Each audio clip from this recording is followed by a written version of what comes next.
আপনাদের সামনে নিয়ে চলে আসলাম নতুন আরেকটি রেসিপি। সেটা হচ্ছে পালং শাকের রেসিপি। এই যে পালং শাকগুলো এটা কিন্তু বড় বড় পালং শাক এরকম করে সুন্দর করে কেটে নিয়েছি।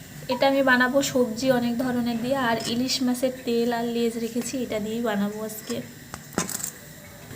এই জন্য আমি অনেক ধরনের সবজি কেটে রেখেছি। এখানে হচ্ছে কাঁচা টমেটো, সিম, বেগুন, পাকা টমেটো আছে, হচ্ছে গাজর, এই যে আলু, এগুলো দিয়ে বানাবো মিক্সড সবজি। খুব মজাদার হবে কিন্তু সবজিটা। আমি এই জন্য একটা বড় ধরনের হাঁড়ি নিয়ে নিয়েছি আর দিয়েছি মাছের তেল। ফোড়নে দিব হচ্ছে কাঁচা মরিচ আর একটু হচ্ছে পাঁচ ফোড়ন। আমি ফোড়নটা ভেজে গেলে সবজিটা দিয়ে দিই। আর এখানে আমি একটু মশলা করে রেখেছি, আদা রসুন পেঁয়াজ। আমার ফোড়নটা ভাজা হয়ে গিয়েছে, আমি এখন মশলাটা দিয়ে দিচ্ছি।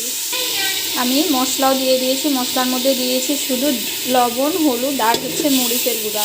এমনিতেই ইলিশ মাছের তেল থেকে একটা সুন্দর গন্ধ বের হচ্ছে, তার মধ্যে সবজি দিলে তো একদম অসাধারণ।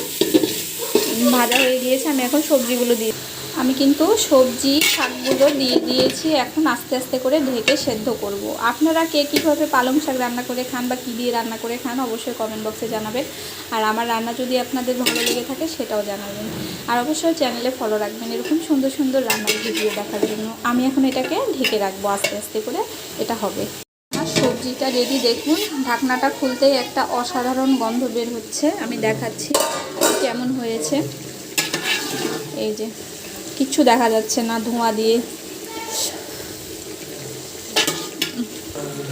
এই যে দেখুন কত মানে ঘামে আমার ক্যামেরাটা হয়ে যাচ্ছে, দেখা যাচ্ছে না। এই যে অনেক সুন্দর হয়েছে আর অনেক টেস্ট হয়েছে। আপনারাও বাড়িতে অবশ্যই ট্রাই করে তারপর জানাবেন যে কেমন লাগলো।